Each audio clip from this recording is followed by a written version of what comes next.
ભાભી. જાઓ, તમે હોલમાં જઈને બેસો. સવારથી કામમાં લાગેલા છો, થાકી ગયા છો. બાકીનું કામ હું પતાઈ દઉં છું. બસ બોલી લીધું. સાંભળ, તું કામની ચિંતા ન કર. અને હા, તારે નોકરીએ જવાનો ટાઈમ થઈ ગયો છે. એક કામ કર, તું જા અને હું તારું ટિફિન કરી દઉં. અરે ભાભી, ટિફિન હું કરી લઈશ. હજુ મારે અડધો કલાકની વાત છે. આપણે એક કામ કરીએ, આપણે બંને હોલમાં બા અને બાપુજી સાથે જઈને બેસીએ. એ લોકોને પણ સારું લાગશે. સારું, ચલ. હા.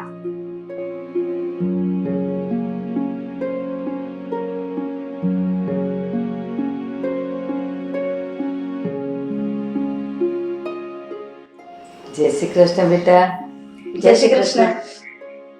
બેટા પાયલ, તું તૈયાર થઈ ગઈ ને? દેવ ઉઠ્યો કે હજી સૂતો જ છે? અરે રમા, એની હજી હવાર પડી છે ક્યાં? 11 વાગે એની હવાર પડે છે. આ છોકરાને છે ને કામ ધંધાની કાંઈ ચિંતા નથી. હે નિરાતે 11 વાગ્યા સુધી સૂઈ રહેવો, પછી જાગીને તૈયાર થઈને ભાઈબંધોને મળવા જશે, ગામમાં જઈને ગપ્પા મારશે, અને હા પાછો જમવા ટાણે હાજર થઈ જશે, પાછો બપોરે જમીન પાછો આરામ કરશે. હે ભગવાન, શી ખબર હવે આ છોકરો ક્યારે કામ ધંધે લાગશે. બાપુજી, બા આજે નહીં તો કાલે એ કામે તો લાગી જ જશે ને. તમે શું કામ તમારો જીવ બાળો છો? અને બા, તમારી દવા લેવાની છે ને. હું સાંજે આવીશ ને ત્યારે તમારી દવા લેતી આવીશ. બોલો, બીજું કઈ લાવવાનું છે? ના બેટા, ખાલી દવા લઈને જ તું આવજો. અને કરિયાણું લાવવાનું છે ને, એ તો રાધા લેતી આવશે. હા, આજે બપોર પછી છે ને બા, હું કરિયાણાનો સામાન લેવા જવાની છું. અને હા, તમારા દીકરા રોહને એનો પગાર મારા ખાતામાં ટ્રાન્સફર કરી દીધો છે. તો આજે જ્યારે હું જાઉં ત્યારે તમે મારી સાથે આવજો, કારણ કે તમારી માટે સાડી લેવાની છે. નાના મામાજીની દીકરીના લગ્ન છે, તો રોહને ખાસ કીધું છે કે ભૂલ્યા વગર બા માટે સાડી લઈ લેજે. અરે બેટા, મારા માટે સાડી લાવવાની કાંઈ જરૂર નથી. અને છે ને, લગ્નમાં તો મારી પાસે ઘણી સાડી પડી છે, હું એમાંથી પહેરી લઈશ. નવી સાડી લેવાની તો અત્યારે તમારે જરૂર છે, એટલે તમારી લેતા આવજો, મારી નહીં.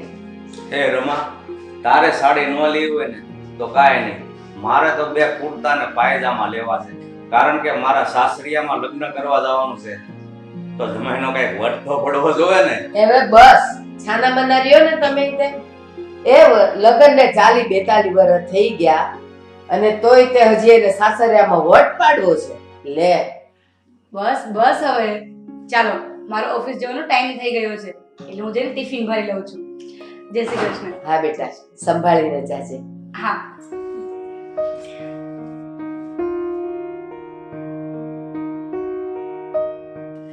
પાયલ બેટા, સાચવીને જજે ને સાચવીને આવજો. હો.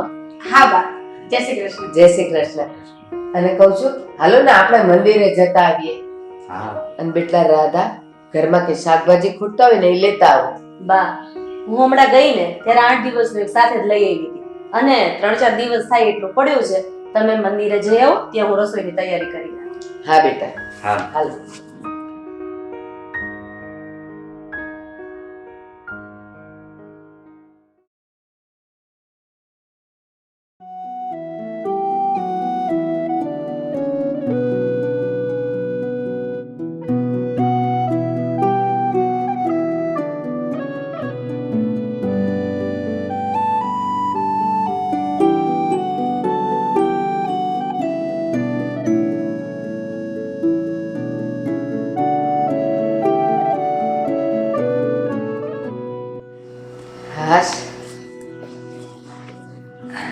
એ સાચું કહું, આજે સત્સંગમાં મજા આવી ગઈ. હો.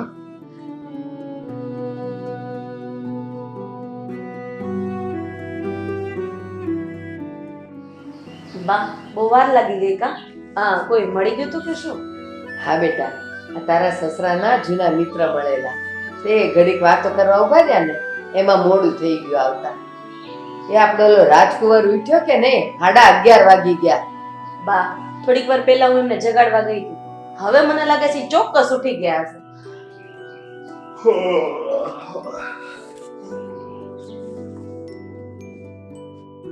અરે વાહ, મારા કુંવરની હવાર પડી ગઈ હો. પણ બેટા, થોડી વાર ભૂઈ રહેવું હતું ને, આપણે ક્યાં કાંઈ ચિંતા છે. ચા મારે દીકરો, રસોઈ થશે ને એટલે તને હું જમવા બોલાવી લેજો. ચા બેટા. હુઈ જા ઘડીક હો જા. બાપુજી, સવાર સવારમાં મારો મૂડ ખરાબ ના કરો અને આ મેના ટોણા મારવાનું રહેવા જ દેજો. મારે સૂવું હશે ને તો હું સૂઈ જઈશ, તમને કઈ પૂછવા નહીં રહ્યો. જોયું રમા, જોયું તારા દીકરાનો ભાવ? જાણે 92 લાખ માળવાનો ધણી હોય. અરે એક રૂપિયો કમાવતો નથી, પાછો રૂ આપતો જાણે રાજા મહારાજા હોય એવો કરે છે. બાપુજી, તમે શાંતિ રાખો ને. દેવભાઈને જ્યારે નોકરી મળશે ત્યારે એ કરી લેશે. અને જુવાન જો દીકરાને આમ મેળા ન મરે.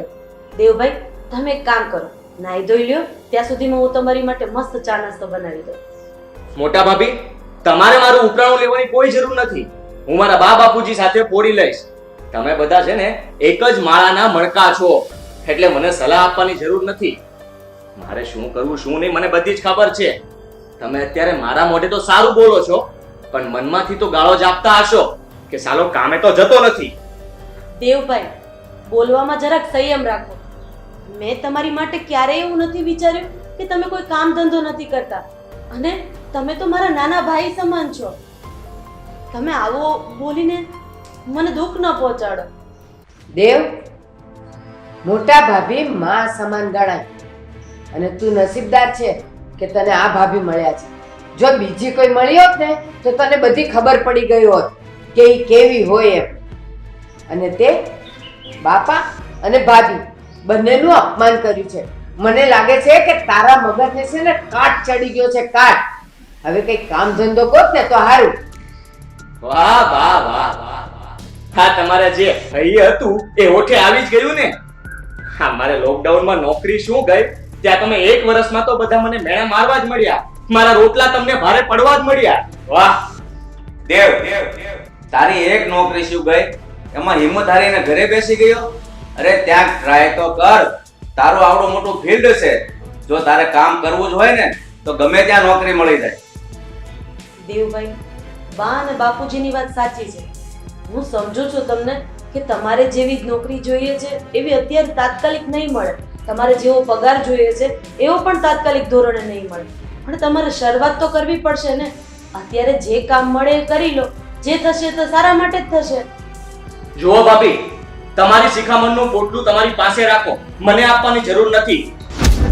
અને હા, જ્યાં સુધી મને મારા સ્ટેટસ પ્રમાણે નોકરી નહીં મળે ને ત્યાં સુધી હું કોઈ જ કામ નથી કરવાનો. અને બીજી વાત પણ સાંભળી લ્યો, આ ઘરમાં હું મફતના રોટલા નથી તોડતો.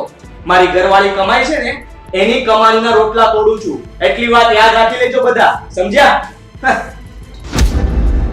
અરે પણ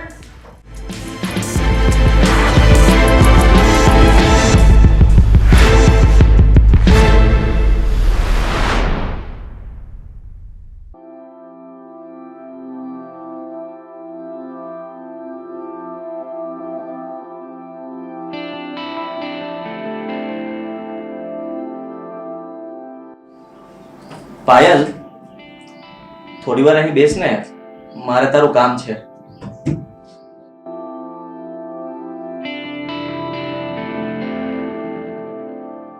હા બોલો દેવ, શું કામ છે તમારે? અને જલ્દી બોલજો, આજે મારે વહેલા સૂઈ જવું છે. આજે શોરૂમમાં એટલી ગરાગી હતી ને કે ન પૂછો વાત. હું તો શોરૂમના 2 માળના દાદા ચડ ઉતર કરીને મારે તો ટાટિયાની કઢી થઈ ગઈ છે. મારે થોડા પૈસાની જરૂર છે. 5000 રૂપિયા આપને. તમારે આટલા બધા રૂપિયાની શું જરૂર છે? હજુ તો મારા ઘરમાં લાઇટ બિલ, ગેસ બિલ, પાણી બિલ બધું ભરવાનું બાકી છે. તમે કહેતા હોય ને તો હું તમને 1000 રૂપિયાની સગવડ કરી આપું. તારા 1000 રૂપિયા રાખ તારી પાસે. મારે 5000 રૂપિયા જોઈએ છે. અને મારે શું કરવા છે એ પૂછવા વાળી તું કોણ? તારે આપવા હોય ને તો આપ, નહીં તો કઈ નહીં. દેવ, હું સવાલ નથી કરતી તમને. તમને તો ખબર જ છે ને કે મોટા ભાઈના પગારમાંથી અને મારા પગારમાંથી તો ઘર ચાલે છે. મોટા ભાઈનો જ્યારે પગાર આવે ને ત્યારે 1000 રૂપિયા જ એમની પાસે રાખે છે, બાકી આખો પગાર એ ઘરમાં આપી દે છે. અને હું પણ મારો પગાર ઘરમાં જ વાપરી નાખું છું. આવી મોંઘવારીમાં ઘરના 2 છેડા માંડ ભેગા થાય છે. અને મારે શોરૂમમાં જવા માટે એક ગાડી લેવી છે તો એ પણ નથી લઈ શકાતી. તારી બકવાસ બંધ કર. નથી સાંભળવું મારે કઈ. જ્યારે હું કમાતો હતો ત્યારે તને કોઈ દિવસ પૈસાની ના પાડી છે?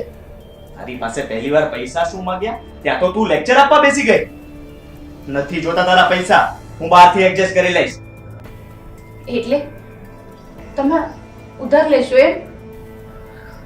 ચલો માનો કે અત્યારે તમે પૈસા ઉધાર લઈ પણ લીધા, પણ પછી ચૂકવવા નહીં પડે. તમે ક્યાંથી ચૂકવશો? તમારી પાસે અત્યારે કોઈ કામકાજ પણ નથી. દેવ, મારું માનો પ્લીઝ, હું તમને શોરૂમમાંથી ઉપાડ કરીને આપી દઈશ, પણ તમે બહારથી ઉધારી ના કરતા. ચલો હવે મૂડ સારો કરો અને મને સુવા દો. હું થાકી ગઈ છું.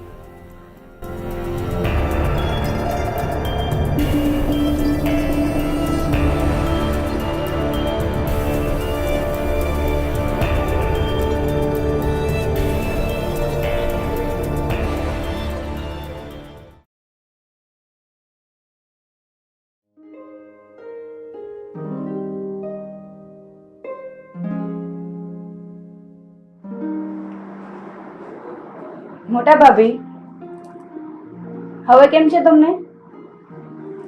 કાલ કરતા કઈ ફરક પડ્યો કે નહીં?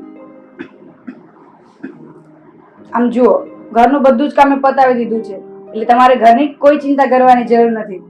અને હા, તમે દવા લીધી કે નહીં? ના ના ભાભી, તમે સૂઈ રહો. જેટલો વધારે આરામ કરશો ને એટલા જલ્દી સારા થઈ જશો. અને મારી મોટા ભાઈ જોડે વાત થઈ છે, એ પણ કાલે આવવાના જ છે.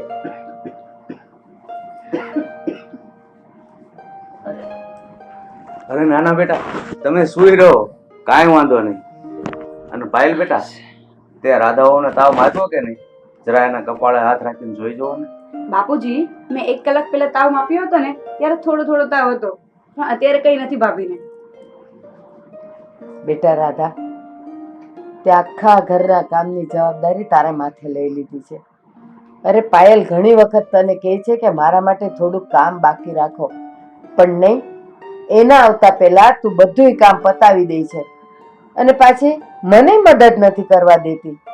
બેટા, તારી તબિયતનું થોડુંક ધ્યાન રાખ. બા, તમારી વાત તો સાચી છે, પણ પાયલ બિચારી સવારે જાય છે અને સાંજે ઘરે આવે છે. એ થાકી જતી હોય, મારે એનું થોડુંક તો વિચારવું પડે ને. અને હા, આ શોરૂમ વાળા કઈ મફતનો પગાર નથી આપતા, ત્યાં મહેનત કરવી પડે છે. અને એ બિચારી આખો દિવસની થાકી ઘરે આવે અને હું એની પાસે કામ થોડી કરાવું. મોટા ભાભી, તમે ઘર સંભાળો છો ને એટલે હું નોકરી પર જઈ શકું છું. તમારી જગ્યા પર કોઈ બીજી જેઠાણી હોત ને તો મને ક્યારેય નોકરી મુકાવી દીધી હોત. તમે મારા જેઠાણી નહીં, પણ મારી મોટી બેન છો અને મને નાની બેનની જેમ સાચવો છો. બસ પાયલ, બસ.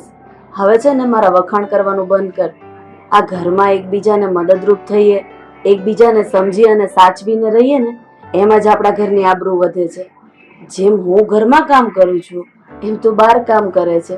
અને હા, હવે છે ને આ તારી મીઠી મીઠી વાતો બહુ થઈ ગઈ. આમ જો ઘડિયાળમાં કેટલા વાગ્યા છે, તારા જોબ ઉપર જવાનો ટાઈમ થઈ ગયો છે, તું જા. નાના ભાભી, આજે મારે જોબ પર નથી જવું.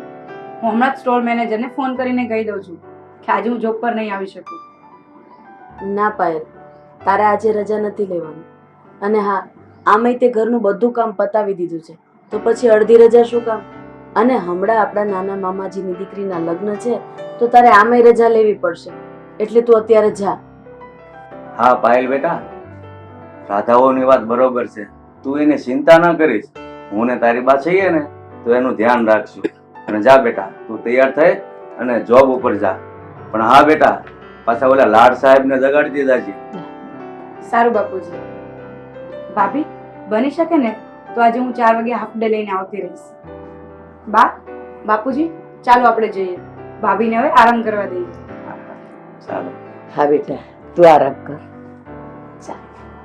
ધ્યાન રાખજો.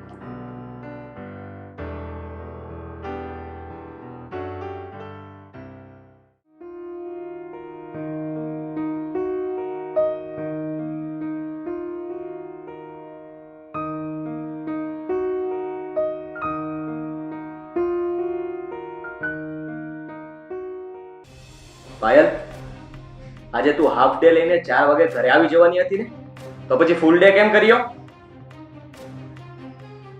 દેવ, આ કઈ વાત કરવાની રીત છે તારી? એક તો બિચારી આખો દિવસ કામ કરીને થાકીને આવે છે અને પાછો તું આટલા બધા સવાલ કરે છે ને? દેવ, તારે તો કાંઈ કામ ધંધો કરવો નથી અને જે કરે છે એની પાસે પાછો હિસાબ માંગવો છે. એટલે પહેલા તું તારી જાતને હિસાબ માંગવા લાયક બનાવ, પછી સવાલ જવાબ કરજે. બાપુજી, તમે અમારા બંનેની વચ્ચે ન આવો ને તો જ સારું છે. જ્યારથી આ બહાર જઈને કમાતા શીખી છે ને ત્યારથી એનું વર્તન બદલાઈ ગયું છે. અને પાયલ, તું મને જવાબ આપીશ કે આજે 4:30 વાગે તું તારા સ્ટોર મેનેજરની બાઇક પાછળ ક્યાં જતી હતી? દેવ, આ તમે શું બોલો છો? કઈ સમજાવીને વાત કરો ને તો કઈ ખબર પડે. તો સાંભળ, તને સમજાય ને એમ સીધી અને સાદી ભાષામાં કહું કે આજે તારો હાફ ડે હતો, એટલે તું 4 વાગે છૂટી થઈ જા અને ઘરે આવી જા. તો 4:30 વાગે તું તારા મેનેજરની બાઇક પાછળ શું કરતી હતી ને ક્યાં જતી હતી?